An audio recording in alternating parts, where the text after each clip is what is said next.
I told my husband that I needed space and that I would be going on a trip with my friends.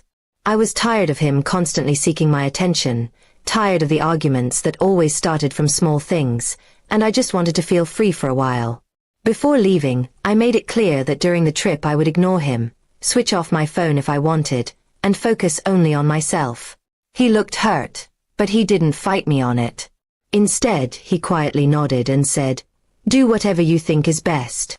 During the trip, I felt a strange sense of liberation. No constant texts, no checking in, no arguments about what I was doing or where I was. My friends laughed, we stayed up late, we explored new places, and for a while I thought maybe this was the life I wanted. Freedom, excitement, and no responsibilities tying me down. I posted pictures online, shared stories of my adventures, and didn't once wonder how he felt. When I returned home, I expected a cold husband, maybe a long fight, maybe even tears. But instead, something I never imagined was waiting for me.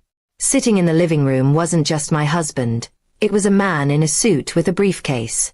My husband stood up calmly and said, "This is Mr. Harris, my divorce lawyer."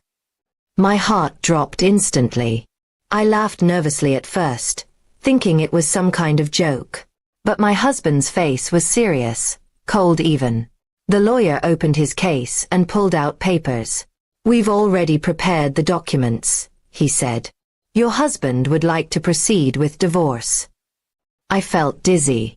It was like the walls were closing in on me. I tried to speak, but my husband stopped me. He said, "When you told me you'd ignore me, I realized I've been ignored for years. You didn't just ignore me during this trip. You've been ignoring my needs, my feelings, and our marriage for a long time. I won't fight for someone who doesn't even want to see me." His words hit me harder than anything else ever had.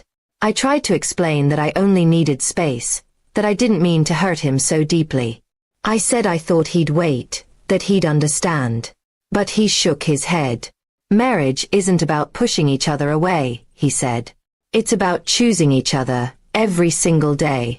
And you chose not to." Tears filled my eyes as I remembered all the moments when he tried to reach out, the little things he did to show me he cared. I remembered brushing him off, telling him I was busy, telling him I needed space, telling him he was too much. It all came rushing back like a storm, and for the first time, I realized what I had done. The lawyer gave me the papers and said I didn't have to sign them immediately, but the process had already started. My husband turned and walked upstairs, leaving me alone in the living room with the divorce documents staring back at me. I wanted to run after him, to beg, to scream, but my legs wouldn't move. My pride and my fear kept me frozen. Over the next few days, I tried everything. I cooked his favorite meals, I sent long messages apologizing, I begged him to give me another chance. But he was distant, polite, and unmoved. He wasn't angry anymore, he was done. And that was even worse than anger. One night, I asked him directly, "Is there anything I can do to change your mind?" He looked at me for a long moment and said, "No, because the moment you decided I wasn't worth your time, you answered that question yourself." Then he walked away again, leaving me shattered. I had always thought he would never leave me, that no matter how much I pushed him, he would stay. But I had taken his love for granted. I mistook his patience for weakness, when in reality it was strength, the strength to finally walk away when he had nothing left to give. The day the divorce was finalized, I signed the papers with trembling hands. He didn't even stay in the room while I signed. The lawyer shook my hand and left. The house felt colder than ever, and for the first time in years, I felt truly alone. Weeks passed, and life went on, but I couldn't escape the emptiness. My friends who had been so eager to travel and party moved on with their lives, while I was left staring at the ruins of mine. I realized that freedom without love meant nothing, that excitement fades but the loss of someone who truly cared for you cuts forever. My husband eventually moved out, starting fresh somewhere new.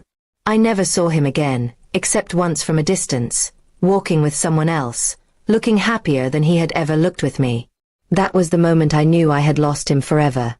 Not because of betrayal, not because of someone else, but because of my own choices. And so, the trip that was meant to give me freedom instead gave me the harshest lesson of my life.